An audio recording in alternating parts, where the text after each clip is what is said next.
teach tithing 3 times in a year. And first one is simply that repetition is the best teacher. My wife can tell you that I tell the same stories over and over and over and over again. And I tell them without any dash of embarrassment, because I learned from one of the best teachers that I've ever met in my life, who learned from a woman named Henrietta Mears. Does anybody know who Henrietta Mears was? Has anybody ever heard of a man named Billy Graham?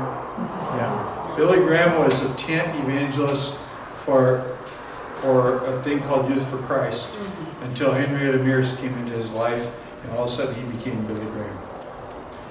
Did you ever hear of a thing called Campus Crusade for Christ?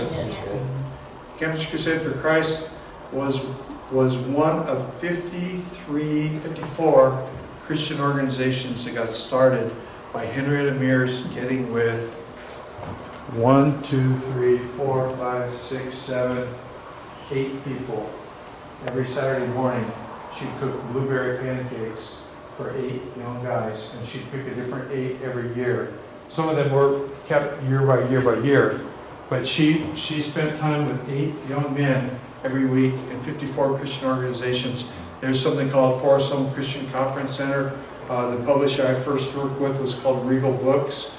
All these things came out of this woman discipling people, and one of her deals was repeat stuff, because it gets in. And here's the thing.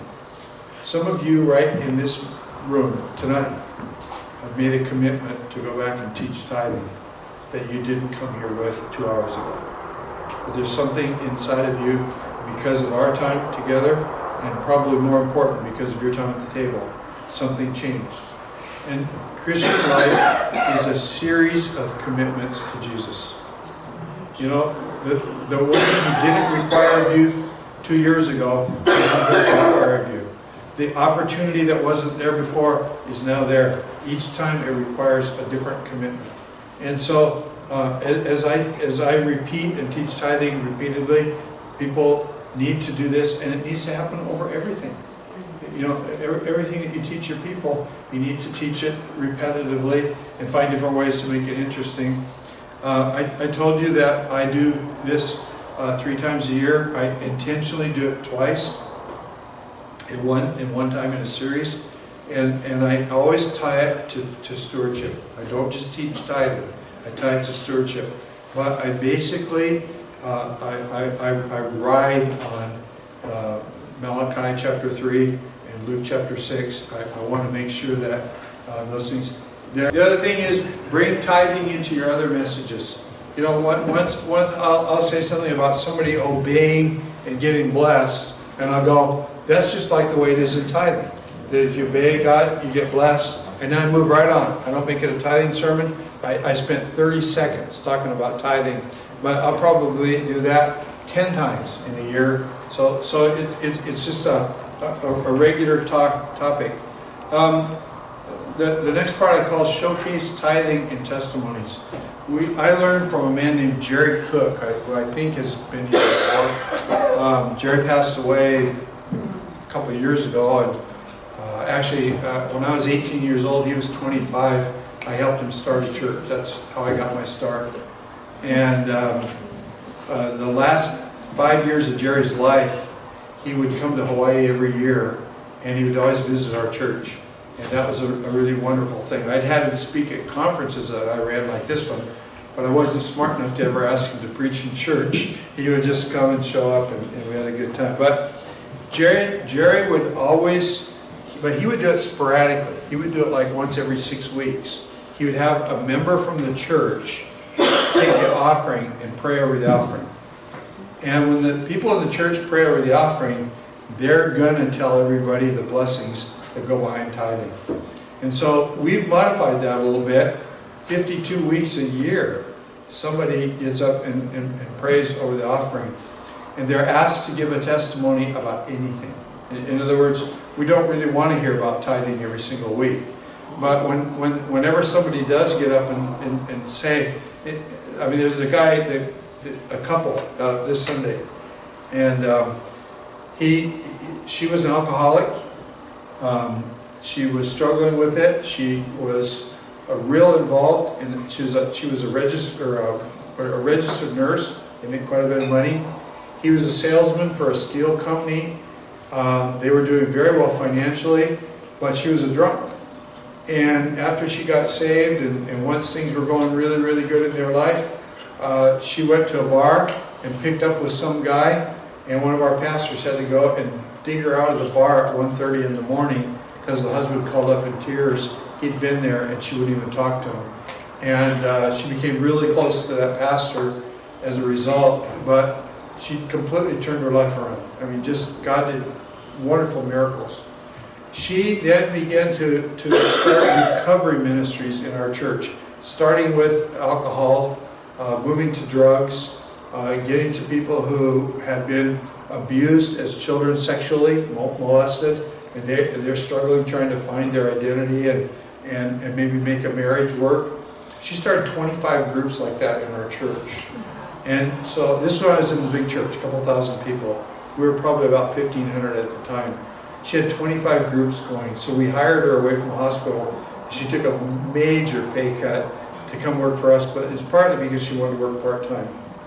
And then he lost his job. After 27 years, his company got bought out. He thought he was safe for the rest of his life because he was a stellar performer, but the other company didn't need him, and so he lost his job. And it was right when we were building a church building. I remember one of the first jobs that he ever got was we had to put in a lot of steel fencing. We got 12 acres of land. Only 4 acres was flat, and we made it flat. We took 6,000 truckloads of dirt off the property to make it flat. And even then there were canyons, and so it was, but we had to build this fencing all around, and so we bought the steel from Ron, and he was so thrilled. Well, today he's a rich man. And but the way that they live, he drives a new car, but it's not a fancy car. It's a SUV that can hold a lot of people. They built a big room on their house. That's so that they could hold meetings like this in the room on their house. They have a room like a master suite. That's where they go to be private because they always have so many people living at their house. They just, everything they do is give, give, give. I make jokes that they have a 36-hour day and you figure out how to do it because they do so much. And now their major ministry is in what's called Chinatown in Honolulu, is mostly drug addicts on the street. And they're pastoring these people. Some other people in our church, regular people. Now this is the kind of stuff that happens when regular people start tithing, God starts blessing. She's a nurse, he's a cop. And they go out and rent a space in Chinatown that's about as big as this room. So I don't know what it costs them in rent. It's called PS 150 for Psalm 150. And they're running a church in Chinatown. And the members of the church lead the church. And a lot of the members of the church are drug addicts and alcoholics. And the pastors are obviously people from the outside, but the people who are doing ministry and doing stuff in the church, they're trusting people to do things that most of you would have a hard time trusting them with, and I certainly would. But it's incredible. And so he gets up and tells his story, and he says, we got saved. He doesn't tell about the alcohol thing. We were doing pretty well. And then we heard sermons about tithing, and we thought, well, 10%, that's not very much. When we go to a restaurant, we tip a waiter 20%. Let's just trust God, we'll give 20%, 10%. And then I lost my job. And then he tells how the Lord rebuilt their life financially. And then he's pretty humble, so he's not going to brag about it. He told a little bit about PS 150 and what they're doing there. So I got him told the whole story in church. I want you to know, those people went away that day going, if he got, what he got, I want. And how he says he got it was he started tithing. And so what I'm trying to say is, if you have your people, and by the way, in a smaller church, it's going to mean that the same people get up every so often. That's why we tell them, don't always talk about tithing.